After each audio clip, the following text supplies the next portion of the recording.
नमस्कार मित्रांनो, आज आम्ही चाललोय औढाणीत लग्नात। आता आम्ही चारोटीत पोहोचलो। CNG वगैरे टाकू। रघुदादा आणि मी आम्ही दोघंजण चालू लग्नात। तर आता रघुदादाची गाडीत CNG वगैरे गाडी टाकू, त्याच्यानंतर आम्ही डायरेक्ट लग्नातच भेट करू।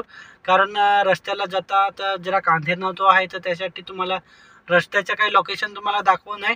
डायरेक्टच आपल्या लग्नातच भेटू आणि जे काय लग्नात जी काय पब्लिक नाचत होई आणि जे काय त्या ठिकाणी काय वातावरण वगैरे आहे ते तुम्हाला या व्हिडिओत नांगा मिळेल। फक्त व्हिडिओ तुम्ही कंटिन्यू नागत राहा। व्हिडिओ आवडत लाईक करा, मित्रांना शेअर करा। जर चॅनलला नवीन असतील चॅनलला तुम्ही सबस्क्राईब करून ठेवा आणि पूर्ण व्हिडिओ नागून मला एक कमेंट करून नक्की सांगा हा व्हिडिओ तुम्हाला कसा वाटला। चला तर व्हिडिओला सुरुवात करूया।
काय नाचा करवत कोण